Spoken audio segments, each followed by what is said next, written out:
Welcome to New Zealand World News. Positive approach, positive feedback. This is our aim and motto of our news channel, and not anything about political debates. It's about more how we can future-proof our nation with different various topics that matters to people, that matters to our nation, basically. So today we are having a great conversation going to be with the top leader, the Opportunist Party leader, Geoff Simmons, who is not just a name, but to his name, there are a lot of fields and a lot of intellect and intelligence attached to it. And so we are going to have a conversation with him on various topics which really matters to our nation after COVID-19 and pre-COVID-19. So it's good to see a person for the first time, I have seen in my political career, I've seen with media and all, just to let you know, the listeners, that we want people like him who are not just here to do a service to the nation, but who has got the articulate intellectual intelligence. And that's where I wanted to have more conversation on his visions for our country. So over to Geoff Simmons. Tell us something about you, your background, and let's dig into this. Well, thank you so much for that flattering introduction. Yeah, I mean, in terms of my background, I grew up first 10 years in the far north of New Zealand in a little town called Aotearoa. And then I moved, my family moved to West Auckland for my teenage years and university. So I went to the University of Auckland, studied economics, and then moved to Wellington to start work in the New Zealand Treasury. And that was about 20 years ago now. So I've run my own business. I worked in the public service, and ran a charitable foundation as well. So I've had a variety of experiences, but it's all been of experience. yeah, it's all been researching New Zealand's biggest problems. So that's really what I've spent my career focused on. So you're mainly from the North Island?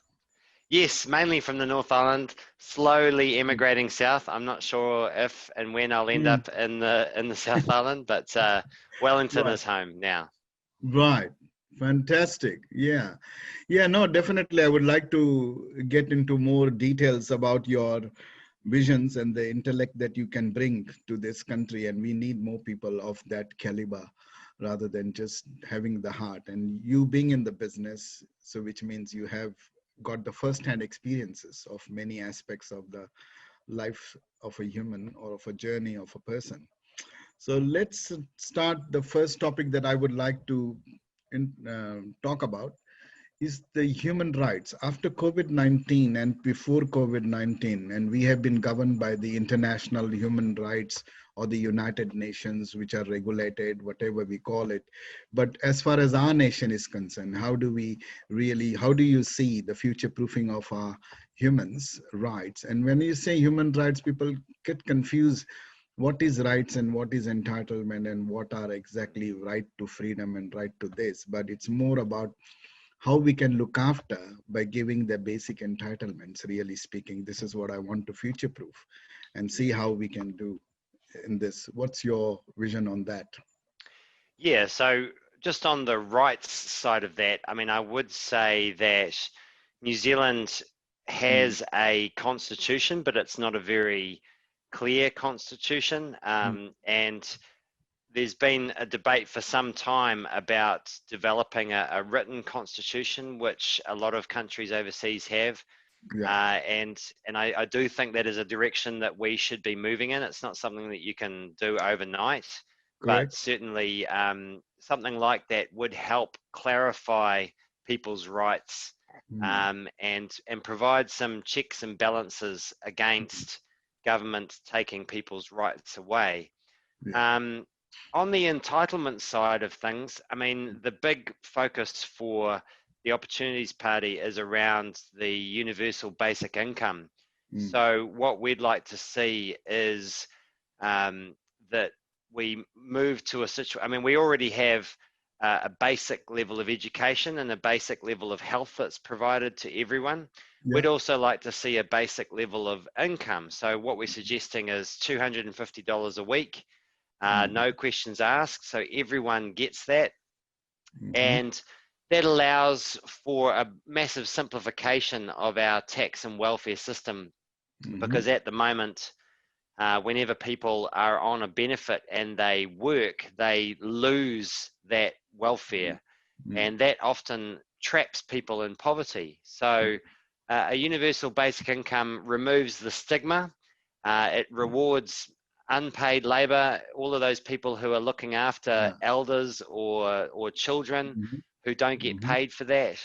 It also rewards people for retraining, for starting businesses. Lots of good stuff that we don't reward currently, and in particular, the universal basic income really benefits the working poor. So people on the minimum wage get about $6,000 more per year. That takes them well over the living wage. So it really encourages people to work, and I think that's what our tax and welfare system should do. But yeah, I think that's the big thing that's kind of missing from our basic entitlements is a basic income. And now is more need of the hour after COVID-19 that people, and it needs to happen now. So, but in terms of what you are suggesting and what you think should happen, how fast we can implement this and how fast we can bring this people, this generation people, and this people who are born today, they are the future, and that generational change. So if we don't do act now with this COVID-19, which is going to be uncertain, remaining here, in terms of the rights of the kids, or there is a voice should be for the kids, or with regard, we'll touch base on that child poverty when it comes to the next topic, which is probably related to this as the basic rights, but like rights for those age-old population, rights to the business people, and rights to the individuals who are looking after people and healthcare and all those people, all their basic entitlements or basic rights. So how do you see now after COVID-19, since it is uncertain, that we preserve that or we future-proof that in terms of making sure that they do get the basic bare minimum, what you are suggesting is the universal basic, you know? Yeah, I mean, I think COVID is, I mean, you're absolutely right that COVID has created a whole lot of uncertainty. But from my perspective, I think it's really just brought forward a whole lot of uncertainty that we see in the future anyway. So things like automation and artificial intelligence are going to take about 1 in every 8 jobs in the next decade. And so jobs for life are gone, and people are going to be increasingly moving in and out of work, part-time work, seasonal work, casual work. So I think to me, COVID has really just it's just opened it's just opened our vision of what the future is going to be like. It's just brought the future forward for us in many ways. And so, and we need a system that can deal with that, that can deal with that uncertainty and provide people with a basic level of security so that they can go out and try things, because that's what we're going to need to encourage. So with the universal basic, we know that, but in terms of the rights and the entitlements, do you think there would be a lot of people now that most of the people are sailing in the same boat in that kind of situation? So there is no kind of like, okay, I want to still make 10 properties or 20 properties, and I still want to create that inequality. That will come to that. But in terms of the rights and in terms of the, the basic fundamental core rights that people should not be deprived of, or they feel that they have been deprived because of COVID-19 situation, or is it high time now to change the norms that was there before pre-COVID? And it's high time to look into that? Yeah, do you mean in terms of privacy and these sorts of things? Yeah, yeah. Yeah, yeah. I Is there think going to be a lot of change in that? Do you think should be changing? I'm worried about that. Yeah, Mm, I am worried about our rights being eroded. yeah, And I think that, I mean, modern technology yeah. should allow us to do things like contact tracing in a way that doesn't violate our privacy. Privacy. Yeah. Yeah, I think there is a real opportunity for us to lead on that sort of technology, because I think New Zealanders are very concerned about our privacy, but Mm, we're also a pretty switched on country when it comes to technology. correct. So I think that between these two things, there's a real opportunity to come up with some new businesses and find new ways Mm, through these problems. I mean, so for example, I know a lot of people working in this area called blockchain, which is yeah, a whole new way of looking at the internet, really. correct. Correct. Yeah, the new And dynamics. Yeah, yeah, completely. yeah. So Mm, and it's not easy to describe to people who don't understand it, but correct. the way the analogy I've heard, which is kind of which I think is useful, is Mm, that instead of information being stored in this big warehouse yeah. and you having to have really good security for the warehouse, but Mm-hmm. once you're inside the warehouse, you can get all the information. That's kind of the current model, and that's why hackers are Mm, always trying to get into these big data warehouses, because then there's yeah. a lot of really precious information inside. What blockchain does is it says, well, actually, let's make lots of little, it will put everyone's data inside a different shed, Mm-hmm. and each shed will have its own privacy, so its own security. So while it may not be hard to break into that one shed and take someone's Yeah. information, it the return on taking one person's information is not that great. Mm, So it's a lot of work for not much return. And so if everyone's got their own little protections around their information, that's kind of the blockchain way forward. And I think innovations like that, New Zealand is really leading on. So that's mm, great. mm. Right. Yeah. No, that's good. That's good insight that you have given us and provided us. Like that's definitely is on the situation where we have to look into the privacy of the COVID-19 situation and new dynamics and new changes that we are adopting, making sure that our rights are not eroded, making Yes, sure our entitlements are not eroded with the yes, new whatever method we accept or yes. Totally acknowledge to agree. do. Yeah. No, that's great. Thanks, Jeff. That was good. Let's move on to the burning topic, and which is the child poverty. Yeah.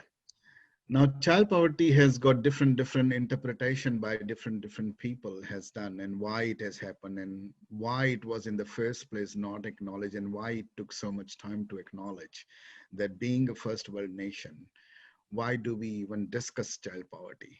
That's one of my major concern and question is for people like yourself who come into this arena as a to do the service to the nation, but finding themselves into the situation where you have inherited a child poverty in spite of the fact that we have got a welfare system, we have got all the systems in place, and yet we talk about child poverty. I wanted to really ask you and throw some light on that in your view, why it has happened, what can we do, and how you say is the main root cause of Mm, this, that it mm. can be eliminated. Just like COVID-19, we need to eliminate this rather than just reduce. Yes, we Yeah. can't do overnight. Just like COVID-19, we can't do overnight, but the results are showing that it is declining. Mm. So that's how we need to see child poverty as. Yes. So tell I us look, I something. totally agree, and I would love to see Mm, a 1 p.m. stand up on child poverty every day, just like we've had with COVID, you know. yeah, I'd love to see it exactly. get that sort of focus. Yes. And I think your question is very astute, because when you're asking why has it happened, but also why haven't we noticed it? Why did mm, it take so long to notice it? And I think mm, the answer to those questions are the same, because the mm, cause, it wasn't our welfare system, it wasn't our incomes or anything like that. mm. The big cause of child poverty has actually been the cost of housing. So Right. that's from my calculations, has created about 80% of the growth in child poverty over the last 25 years. So, Mm-hmm. and so that's the cost of house prices, but also the cost of rents. And we now have the least affordable housing in the world, because house prices and rents have been growing faster than incomes for the last 30 years. So you So, mean to say the cost of the housing, whether it's rent or whether it's mortgage, is the main killer of yes, our income, yeah. basically. It has, over the last 25 years, that Mm, has soaked up more of our income than anything else. And when you're at that bottom end, mm, once you take out, I mean, because incomes, well, our welfare payments have been increasing, our incomes have been increasing, even at the bottom end. So mm, why do we see this child poverty growing? mm, Well, the answer is that once you take housing costs into account, mhm, incomes at the bottom have actually been shrinking. mhm, mhm. That's the difference. So Right. house prices and rents in particular have been a massive driver of this. And I think the reason it took so long for us to realize is Mhm, because all of those income statistics were going in the right direction, mhm, but child poverty was growing nonetheless. So I think it took people a while to realize that it was actually housing that mm. was causing the issue and pushing more people into poverty, because a lot of people were saying, well, we don't have a poverty issue, incomes are rising. Mm. So you touched on very nicely about that the existing problem, which is the major cost of our living, is going towards the rent and to this mortgage and housing cost, which our income is pretty much good. So how do you see now, like these are existing conditions that we are living in? And in the future and after COVID-19, it has been more obvious and more like come to the light. So do you think there should be a reform or there should be some regulations, there should be some changes in the existing conditions of this housing market that we are living in? Do you think there should be a drastic change in approach? Yes, absolutely. I mean, we need to hold the cost of housing stable Mm, for a generation to allow our correct. incomes to catch up. Mm, mm, And it's going to take a lot of different things to make that happen. mhm, We need to allow much more building, particularly in our cities. We mm, need to build up mm, around our public and public transport networks in particular, so that people can have affordable housing and they can also get wherever they want without needing a car. absolutely. So yeah, so we need reform in that respect. Mm-hmm. That we, as part of that, we also need to reform local authority funding so that local authorities can build the infrastructure needed for those houses to go up. Yeah. Um, we need reform of our building code and our so that we can get rid of this very high cost of building supplies that we have in New Zealand. Mm, So break that duopoly, that those big businesses that run all our building supplies, and bring the mm, cost of building supplies down. We also need to reform our tax system. So we have mhm, some of the highest taxes on other forms of investments in the Western world. So that, things like business tax, mm, KiwiSaver tax, mm, those are all very high, but the tax on property is very low. And so mm, that's why New Zealanders put more of their money into property than mm, any other country in the world. So that's definitely a driver as well mm, in terms of the speculation on housing. So if we can deal to all of those issues, then we mhm. have a good chance of holding house prices and rents stable for a generation to make them affordable again. So what do you think in your view, which people and I have seen, like the housing has been considered more is for living, but in our country or in the last few years or few decades, we can say, or 2 decades, we can say, it has become like a profit making or like a business, Mm, like gaining, and people don't have to work. And in a year, if you sell one property, you get that much money, yeah, but it's 2 deals or 3 deals, and real estate has been really making minting money. But it's not about that. It's about like the concept of giving that leeway for people to recognize this house as a product rather than as a home. mm. Do you think there should be a change in that attitude, mental settings, that no, the housing is not a product, you cannot speculate or buy and sell like that? Do you think that that needs to be some changes in that aspect? Yeah, I mean, I think we definitely need cultural change Hmm. in the way Yeah, just we like, view these things. Yeah, hmm. it's about viewing housing as a right or as a basic form of infrastructure rather than Hmm. a way of getting rich. Yeah, Uh, New Zealanders need to realize that we get rich through businesses, businesses that actually create correct. jobs and exports. Yes, That's the way yes, you get rich. yeah. That's exactly what my point was. Like, why have we allowed, just like we didn't recognize the child poverty, the major cause, as you rightly pointed out, if it was housing, if it's the rent cost, if it's the mortgage cost, then few people are privileged to have that leeway. And many people at the moment, at the same time, are underprivileged Yeah, for that.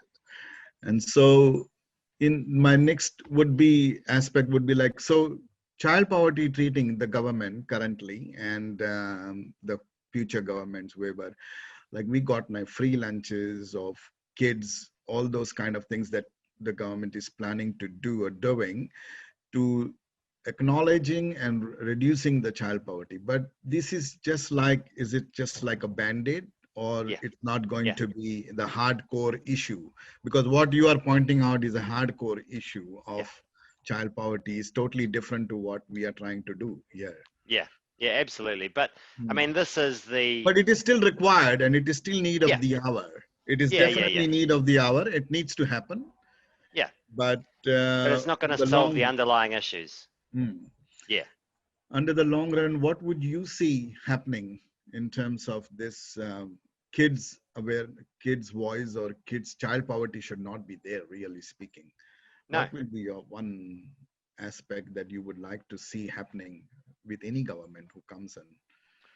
Well, I mean, like I said, I think housing has to be the number one issue, and um, moving us into a situation where we you know where we hold house prices stable for a generation that will give kids Mm, growing up a real chance. mm, I think probably my second area would be mm, around um, the need to invest early. So particularly mm, allow helping parents during the first year or 2 years mm, of having a child.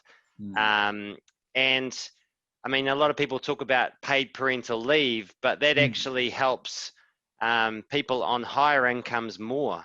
mm, So I think we need to move to some sort of system where and correct. again, a universal basic income could help in this respect. But Mm, we help parents for the first 2 or 3 years of a child's life, but we give everyone the same amount of help rather than helping those on higher incomes more. absolutely, absolutely. Yeah, no, I agree with that. So that's great.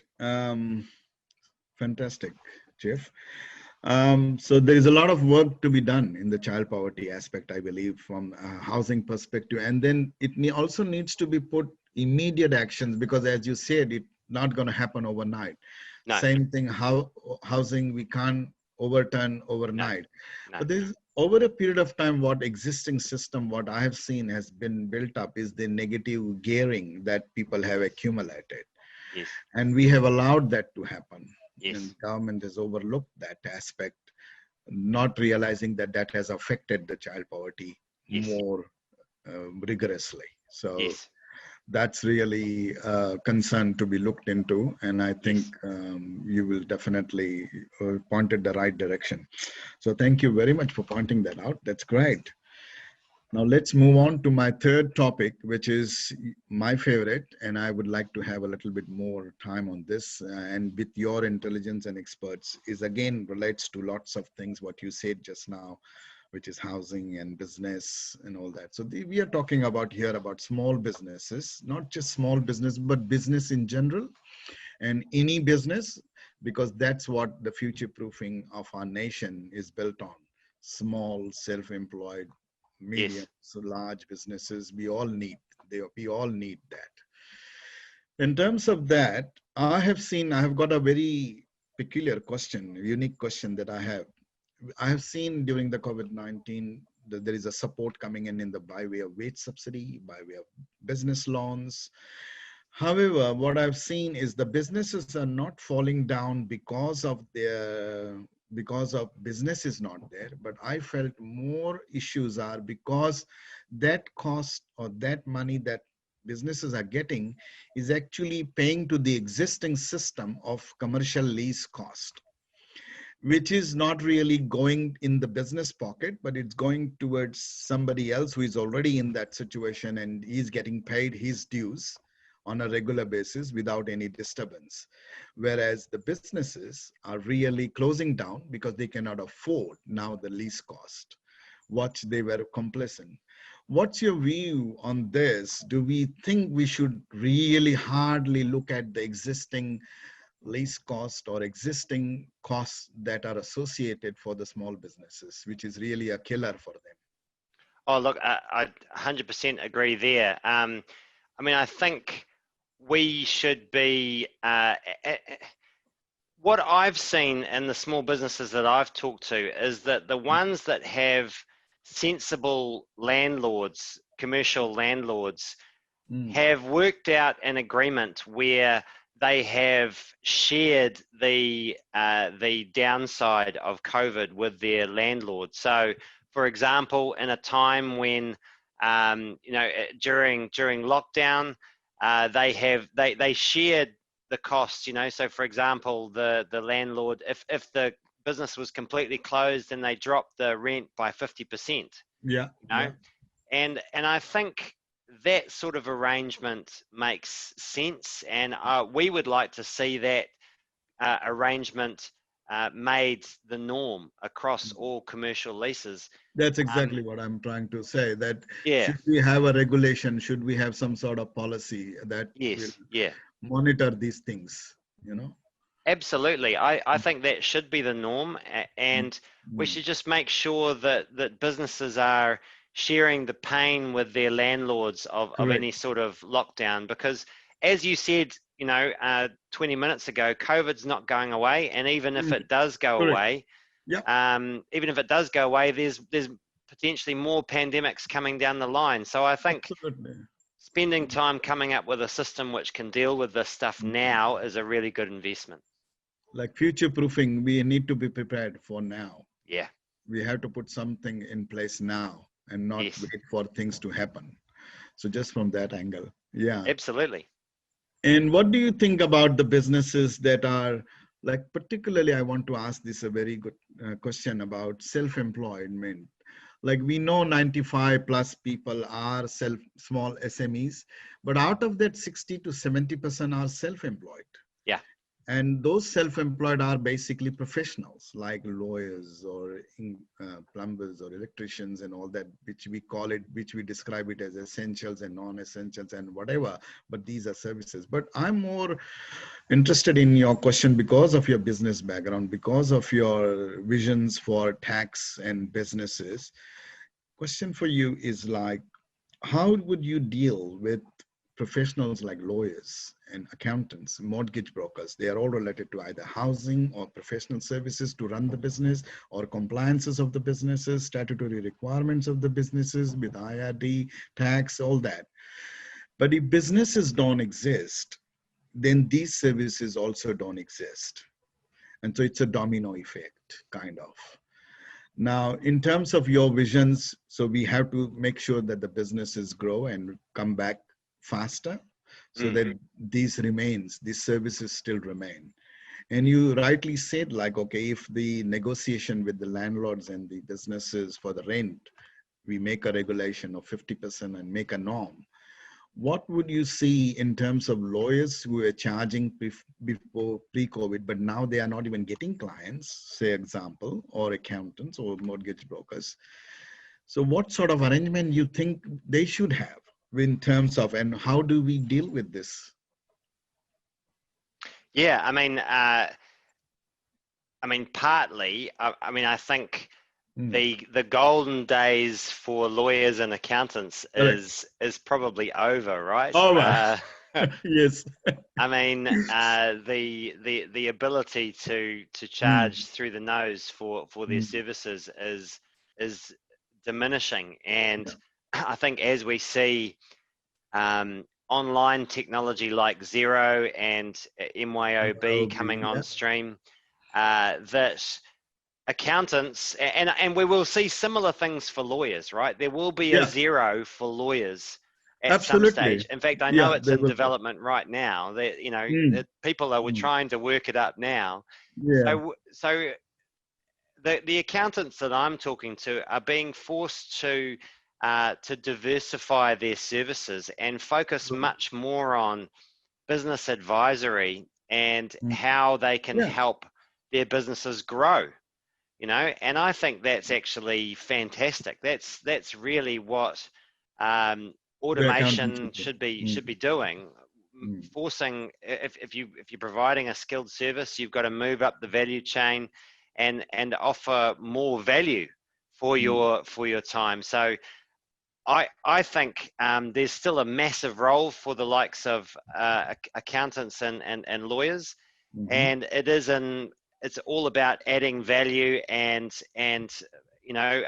improving productivity, improving And the improving the productivity of. services. Yeah, Mm, that's right. mm, And just as an example,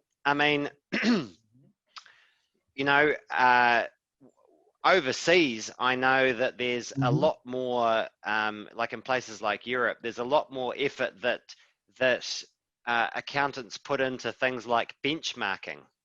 So mhm, I'm just thinking of accountants here. So they will spend a lot more time with their clients, and this mm. is this is something that we can do for self-employed, even with Zero.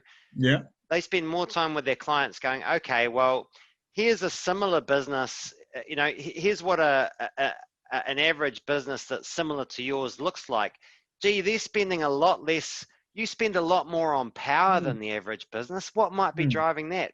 You're mm, spending a lot more on fuel than the average business. What's mm, driving that? And actually looking at some of those issues and using that to diagnose business issues. So I think there's a big scope there. mm. Yeah, because part of the things which I've noticed during the COVID-19 with the business loans and stuff when banking was not there, so that part was taken by IRD. And so the shift of commercial bank loan has moved to Yeah, IRD. So yeah, the compliance, really speaking, is with IRD rather than the professionals, you see. yeah, yeah. And then same thing, if you look at the taxation policies that has been driven through the COVID-19, that, okay, you can do this, you can do that, you can do it on your own as well, certain things. So they've taken away certain things and they've Mm, given the independence to individuals to really deal with the IRD directly for certain things as a norm, as a compliance, so that they don't waste time and they get the mm, benefit straight away. mm. But then in that process, some of the services has been cut down for accountants. They don't have to Yeah, do that anymore. But as you rightly pointed out, that the accountants can diversify and move to those upgraded services they can give with more diagnosis, more mm, investigative for their businesses and grow their businesses mm, and pinpoint their businesses where they are lacking and what they are lacking. mm. That what you are trying to imply, Absolutely. which is what actually the accountants or any professionals really should do. Yeah. Does that think that same thing would apply for the lawyers in your view? Yeah, yeah. I think there is definitely a trend towards a lot of these professional services becoming more business advisory taking on more of a business advisory role, and I think that applies to lawyers. Yeah. Okay, fantastic. Yeah. All right. No, that's good. So anything to add value to the SMEs, to the self-employed people, because we are going to see lots of uncertainties. We are Yeah. going to see, this is another third question, which is very, you might answer this. I've seen that there's a training, retraining programs going on for tradesmen and for things like that. But what about professionals who have spent their life with graduation, with the academic qualifications, at a stage where they really don't have any other diversification other than upgrading services that you pointed out rightly, that they could be mentoring, they could be coaching, and they could be adding that value to that. But if there are no businesses or less clients for them, and if they want to diversify or upgrade themselves, do you think for them also there should be some sort of system in place? Oh, look, I mean, we have a massive issue with our tertiary education system right now. They're Yeah. operating under a 20th century model, and it's out of date. And Mm, mm, it's the private sector is stepping in, and but universities need to really up their game in this area and move to yeah, more of a micro accreditation model, yeah, where so that exactly what you're saying, so that professional people can come in, do an intensive mm, piece of work to retrain on something true. specific, and then be able to go out and apply that. And I think that's much more the focus of our university. It's going to have to be the focus of our university model going forward. Mm-hmm. The amount of retraining we're going to be doing in the future, we haven't got time to do a whole new 3 or 4 year degree every time we need to retrain. Mm, It's going to be come in, do an intensive bit of retraining, and get back out as soon as you can. 1 month, 2 months, 3 months maximum. That sort of stuff mm, is going to be the future of our education system. mm, Ideally, even if you can, be doing that part time while you're applying it in your work. That has to be the future for our whole tertiary education system. So I think we're overdue quite a big reform mm. to our tertiary education system, for sure.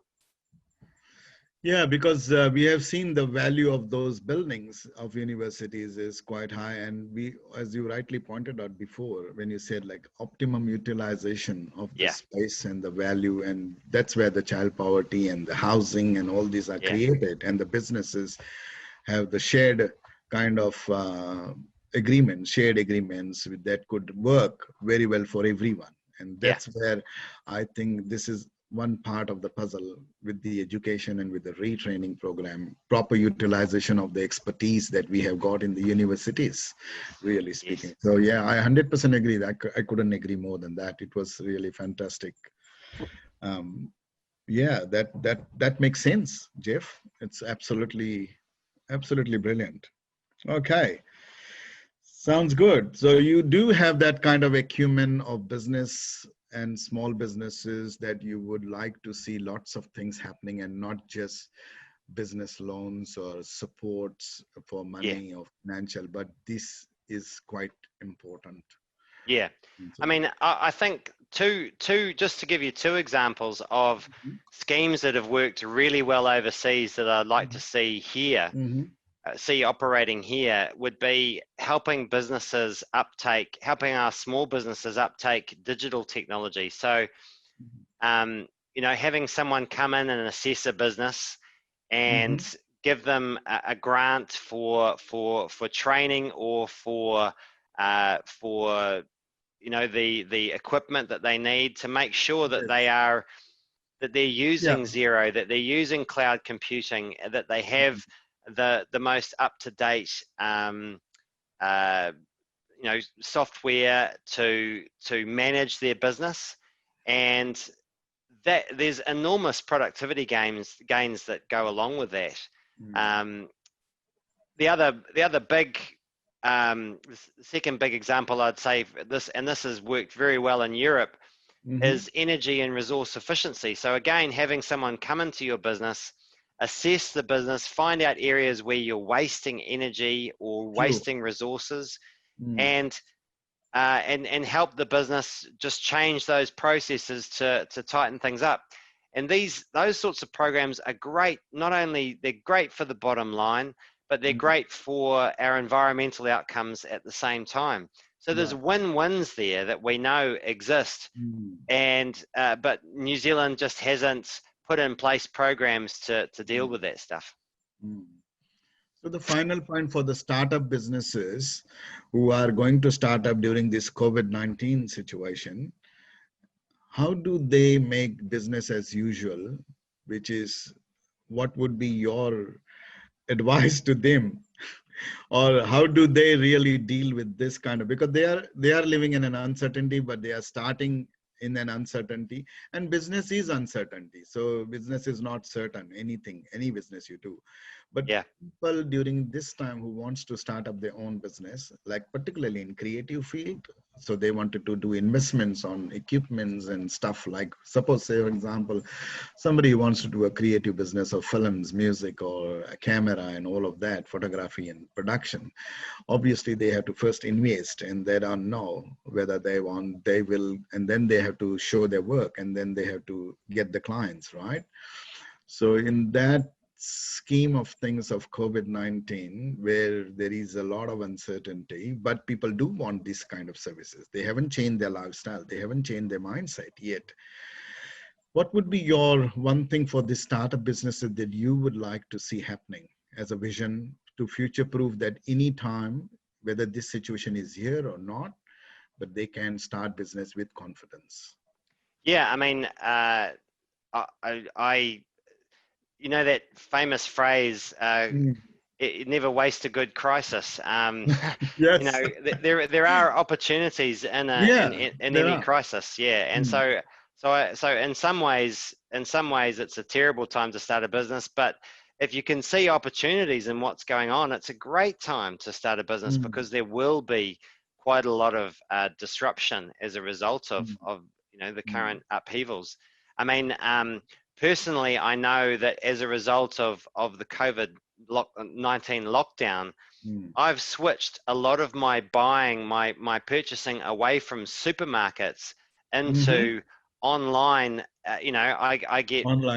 I get my eggs regularly delivered. Mm. My partner gets her coffee regularly delivered from local businesses. So I think Yes, yes. I really do think, particularly in this online retail world, there are massive opportunities. And, again, I think that support, offering support for making sure that businesses are online and have, access to decent e-commerce platforms and all that sort of stuff, I think is really, COVID has shown the importance of this stuff. Yeah, yeah. I do find this stuff stunning, because I look quite a lot at America in terms of these sorts of trends, and Mhm. they're probably 5 years ahead of us. Yeah. They've been seeing their retail declining for about 5 years in Mhm. favor of online retail. Yeah. And COVID was the first time in New Zealand where that's been the case, where actually online started to make a real dent into high street retail. And so far that dent has stayed. We've seen a permanent shift in Mm. our Yeah. spending habits. So that's not great, of course, for The local, the local shops. Yeah, yeah, the local shops.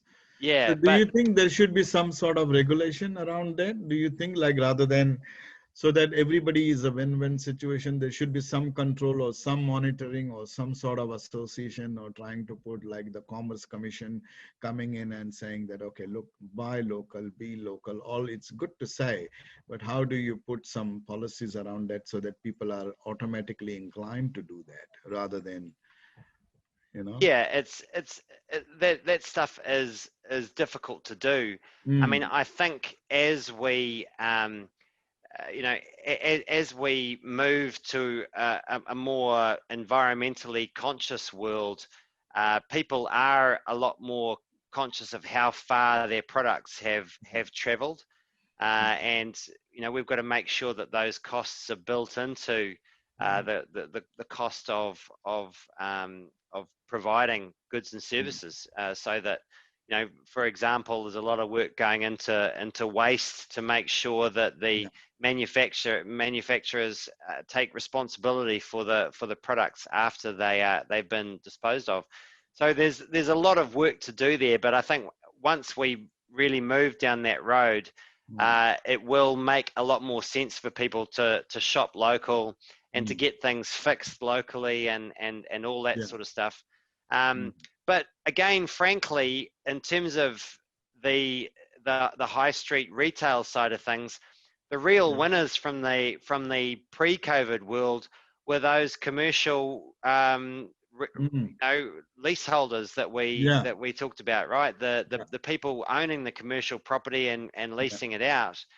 They're the ones that ultimately, and they're being so blimmin' stubborn in terms of not dropping rents, but we've seen a permanent shift here. I don't see it going back the other way. They're going to have to take the hit and put those commercial rents down, because that's the only way we are going to keep our high street retail. I agree 100%. Yeah, no, that's good. The final point is on the business side is for this business topic is the taxation, which you are quite, I've seen some of your policies that you want to implement, that whether it's provisional tax, whether it is tax rebates or whatever we say, innovation way of doing things. Taxation is the only revenue, but also exports are the revenue. But taxation is a revenue, whether it's GST, whether it's income tax, whether it's provisional tax. In terms of your suggestions are quite good. I've seen, being myself in the business and being myself as an accountant actually, so I know what you are trying to do with the provisional tax. And I've been lobbying this for many years, that provisional tax in the first place should not be there. It's so uncertain, and you can't just design this. And now it's more uncertain. So tell me something about the revenue side of it, when you want to, as a nation, and future proofing, that we collect these taxes to spend on the people. We do, right? So if the exports and if the collection of the local revenue by way of taxes are reduced, and how do we then give the services in terms of what is the existing services that we have, and whether, if it is not, what are the priorities at least should be taken care of it, as we call it, the self-consumption for production, but then taxation is also for self-consumption in a way. Yeah. So tell me something about that.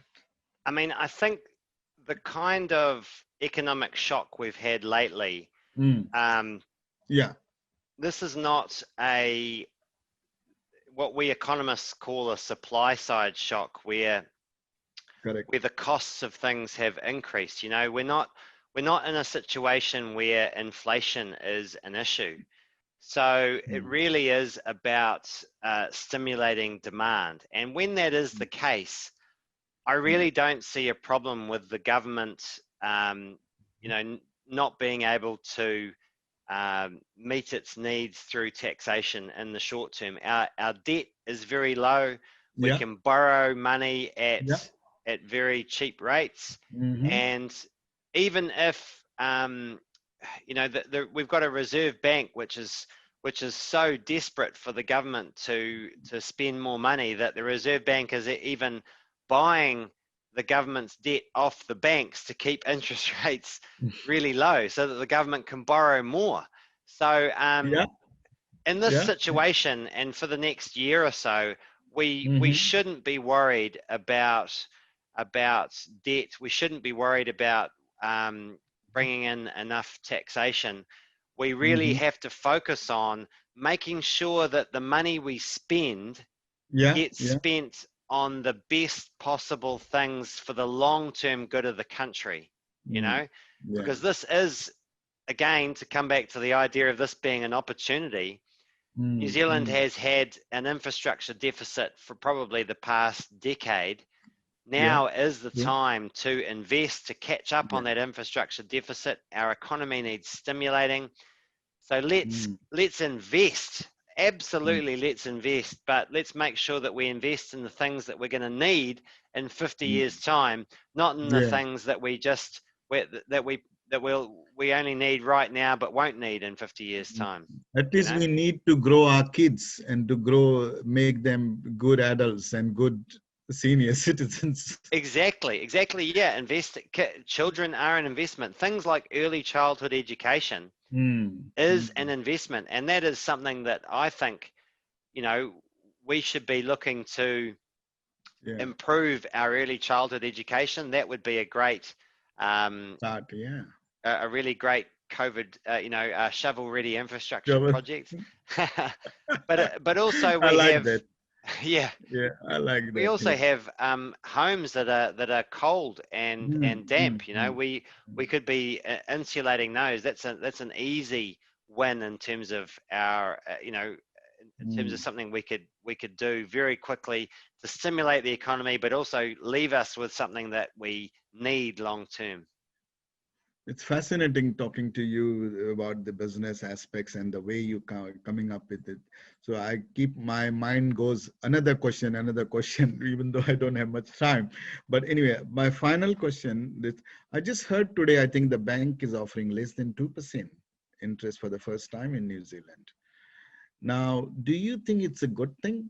Because the property prices are not going down in Auckland at least, and the rates are going down, which means it is giving more opportunity as a COVID-19 gift to those property owners who have got 5 or 10 or 2 or 1, and they can increase. So which means again, defeats the purpose of the housing crisis, which is directly affecting the child poverty Yes. Oh, and yep. I inequality totally and agree. inequality and injustice is another layers, but this is the direct effect to the child poverty. Do you think this there has to be some sort of regulation? I know in US once they had a crisis of housing and they literally um, was big issue of property when all the crash down, the prices were crashed, Mm, right? But mm, still they survived, right? Only mm, those people whoever has got is became or less poor or whatever. mm, But here in New Zealand, there is a lot of inequality in that regard. mm. And we are a very small economy, we are small population. What do you think that these things are driving and people are not looking at it? You as an economist and you all economists coming together and saying that, hey, look, don't mirror this to America or other countries. We are New Zealand, we are different, and we would like to see this happening. Yes. So in that Oh, regard, and many economists are saying this.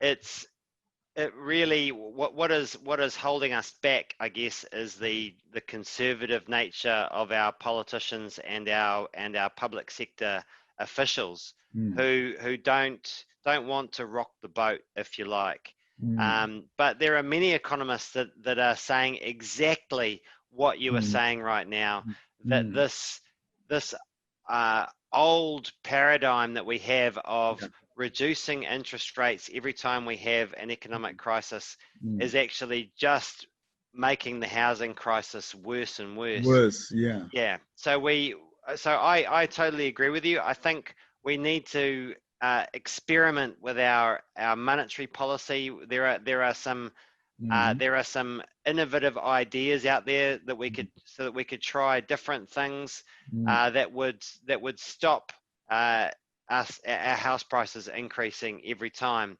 But unfortunately, yeah, I mean our Reserve Bank is is paid to worry about inflation, not about house prices. So that's mm. what they focus on. They focus on inflation, Is and it the, and because of the old norms and the old existing World Bank forums and World Bank yeah, policies that they are following rather yeah, than individual country based? Because it's high yeah, time every country has got different dynamics after COVID-19. They should be really putting out their own policy, yeah. putting out their own constitution with their own economist. Yes. rather Look, than yeah, absolutely. We're just blindly following what the rest of the world has done, correct, correct. even though it doesn't make any sense here. Mm. So yeah, now is the time for innovation, but sadly, that's just not happening.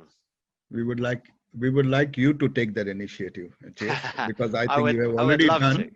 You already taken some of the videos that I saw and been raising your voice in terms of not as an economist, but as a real sensible things that the government should now, any government should now really look into it. And whether good, bad, doesn't matter. It helps the economy, it helps the nation, and it is a future proofing of the nation for certain things, and certain aspects can be eliminated. So why not? That's Yeah. the question. So good, great. That was really, really good.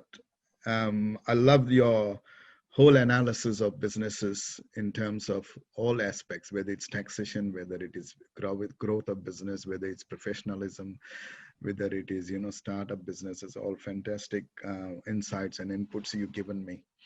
So I hope the viewers and listeners also would love to talk to you and chat to you more about this, because we don't want another economic crisis, and we Yeah. have already got some precautions in place. But yeah, so Yeah. cool. Thank you so much. Now let's move on to my another topic is essentials. Now essentials, when I say, with COVID-19, we started realizing what is essential and what is not essential. But really speaking, in your view and in your world, and is essentials is not just like health or GPs or doctors or nurses or police or ambulance and everything, or food market or supermarket. I'm more interested in having a dialogue also with the essentials which people didn't talk about, because we were complacent of supermarkets. People go, but that supermarket food was prepared by farmers, and nobody talked about farmers. I really want to touch on the farmers. How do we future proof farmers? What do you think in your view, so that if another pandemic or another natural disaster or anything happens to the farming industry, anything happens to the farmers directly, doesn't really affect the nation. So to do that, we need to have some sort of future proofing policies and stringent ways of protecting their farmers and the Mm-hmm. agricultural land and everything, so that we are not deprived of, and we are self-sufficient in our consumption as well Mm-hmm. with our Mm. production. Yeah. What do you see in that? Tell us about that. Yeah, I mean, I think one of the big things that I kind of touched on before is that we need to make sure that good agricultural land is protected from housing, Right. and that's a real big issue up in the South Auckland, North Bombay South Auckland. Hills kind of Mm. area. Yes, That's yes, our yes, yes, yes. I mean, that's some of our best agricultural Mm. land in the Yeah. country. And in the past couple of decades, we've lost 20-30% of that land Mm. to Auckland sprawling out. And Right. I mean, even where I spent my teenage time in West Auckland, that used to be all orchards, Mm-hmm. but that's now all housing out that way. All housing. Yeah. So I think that's a real issue. We've got to make sure that we don't sprawl all over our best agricultural land, and instead, build So up in our literally, we are cities. hurting ourselves in a way. Yeah, absolutely. Yeah, and this is the big risk, is that New Zealand could, if we keep doing what we're doing now, in a few Mm. years' time, we Mm. could suddenly start having to import a whole lot of vegetables that we're Exactly. That's able to what I grow was coming to. ourselves. Yeah, that's what I was coming to. Yeah, and Mm. that's really concerning, Mm. because actually when you import vegetables, by the time they get shipped here or Absolutely. flown here, they're not nearly as good for you. They're much Absolutely. less nutrition.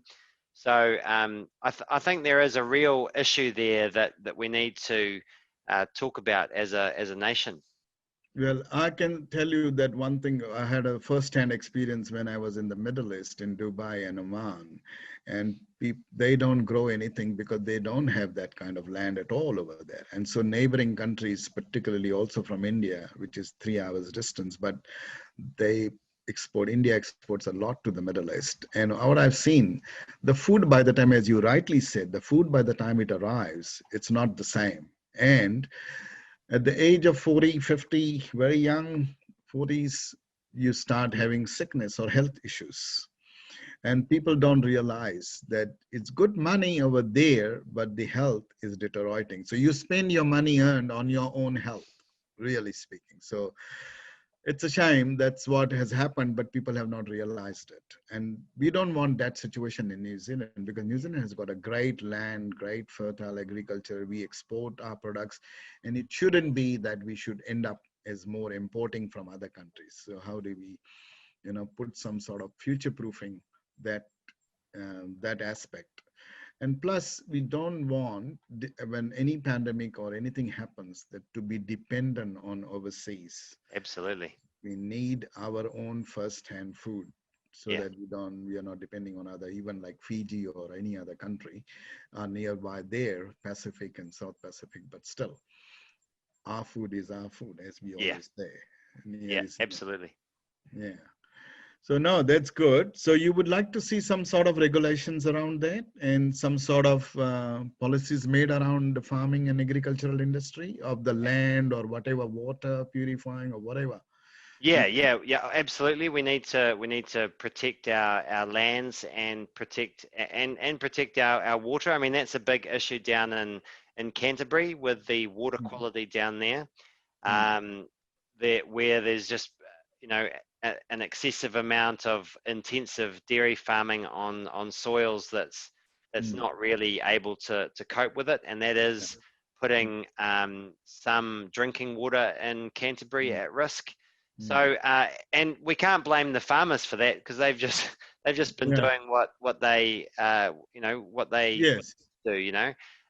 So we need to help them diversify in places like Canterbury, help get a greater variety of farming into that land, and that will help future-proof that area too. Because mm, we all know that a monoculture, any sort of mm, monoculture, is more vulnerable to mm, mm, to disease and issues. So having a greater variety on places like the Canterbury Plains will make a difference.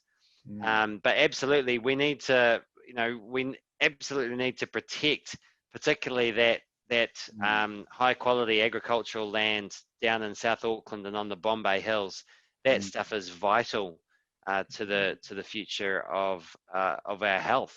Yeah, Yeah, but I really loved your point. You touched on a real hardcore point, just like the housing and the child poverty. You touched on the farming was the reduction or hurting ourselves by reduction of agricultural land by building houses is a big no-go yeah, zone. And yeah, that really needs to be highlighted and really, really have some sort of regulation strictly, because absolutely. you don't get agriculture or fertile land just by your choice. It is a natural course of land, Yeah, and we can't just tamper with the nature. yeah, And I totally agree. really, I 100% appreciate that point that you raised. That would be good to see what other people are thinking about that. Your raising point is perfect. Fantastic. It aligns with what my vision, what I was thinking as well. Exactly. Why do we want to build houses on our agricultural land, really speaking? Mm, It's yeah, not our choice, really speaking. It's the nature's course yeah, yeah. that, and so we have to find some ways around that. Hmm. Mm.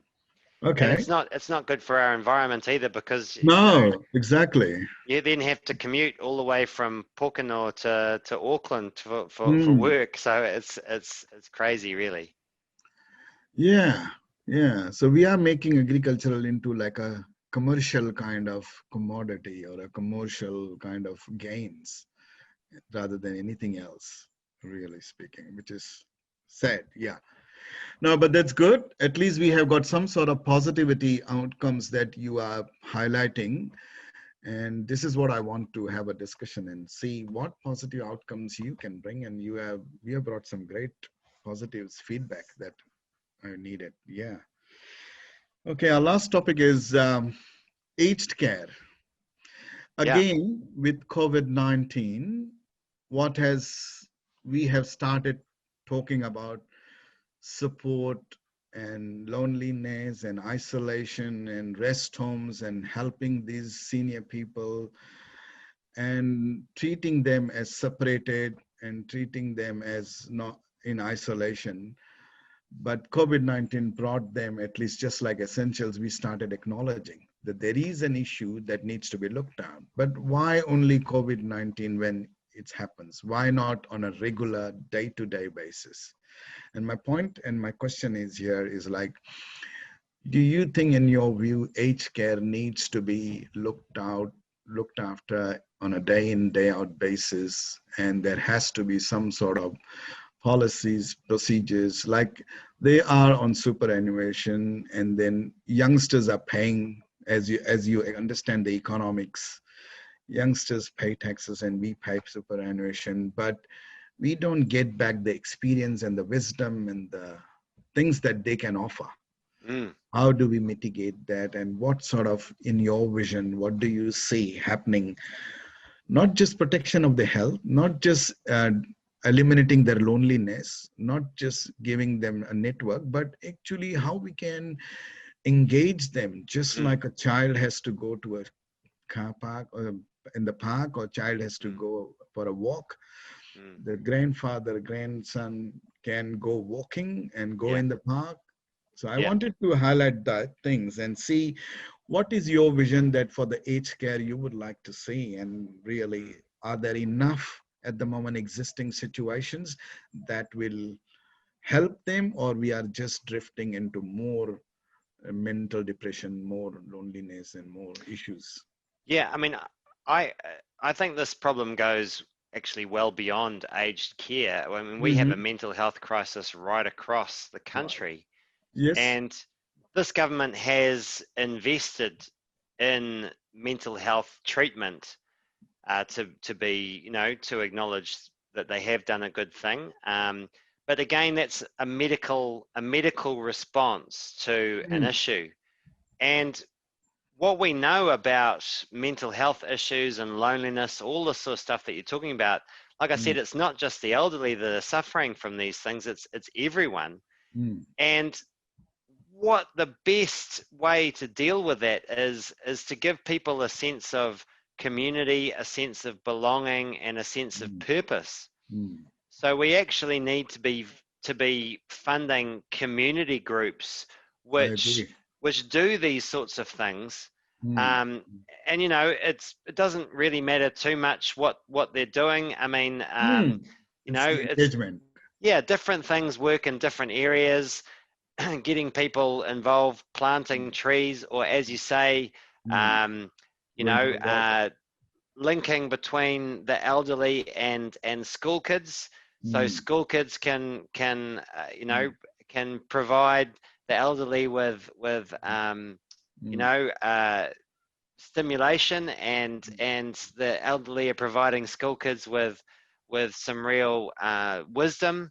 I mm. think there's lots of things that we could be doing there that we don't do, and it's not that expensive. It just needs you just True, need a little bit of money just to set these things up, and they can true. make a big difference.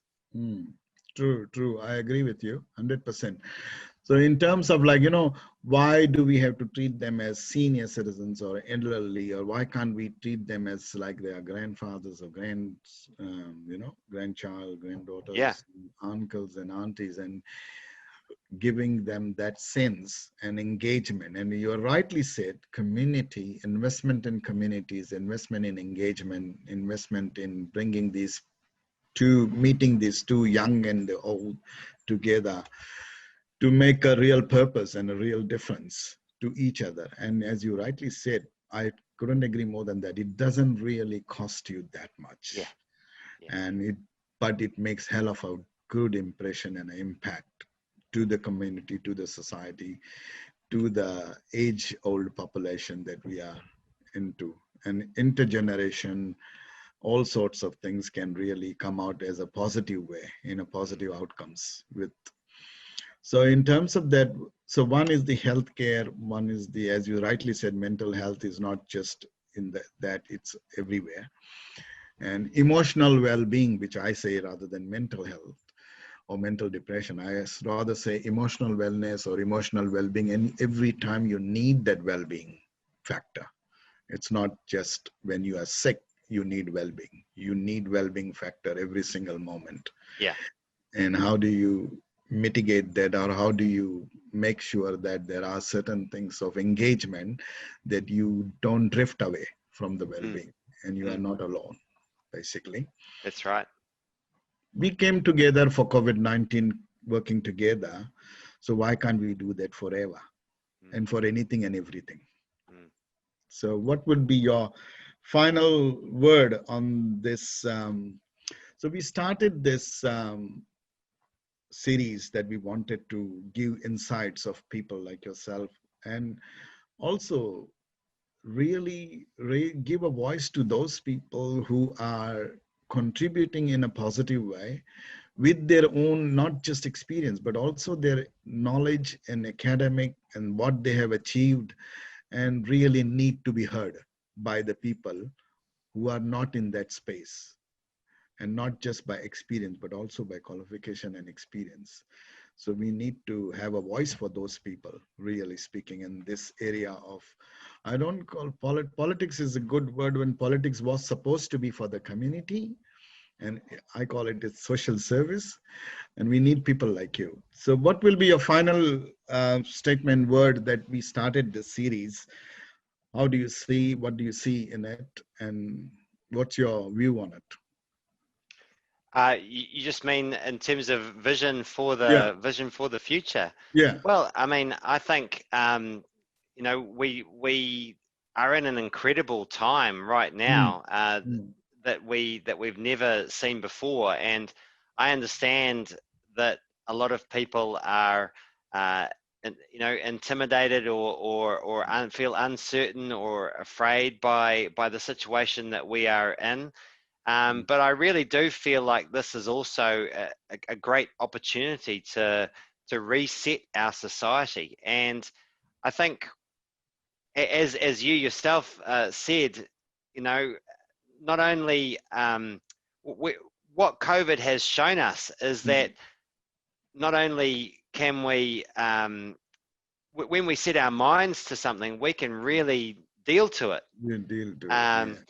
Hmm. And so that's actually quite an empowering thing as a nation to know that if we actually really want to do something about an issue, whether Hmm. it's housing or child poverty or loneliness or whatever, if we Yeah. really make that a focus, Mm.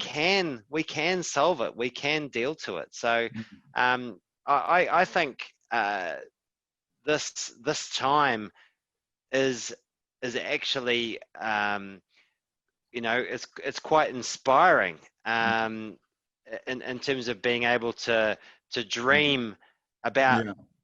how the world could be different from it is now. Mm. Mm. And from our nation point of view, from New Zealand point of view, like, we are quite unique. We have shown the world we can do, and we are quite unique in a way that we are, rather than, I wouldn't call it more lucky, but we have made some efforts Mm, collectively, and mm, that's why we have what we are in situation today. But in moving forward, and as you rightly pointed out, said that moving forward, it's a great opportunity we have got to make the most of it.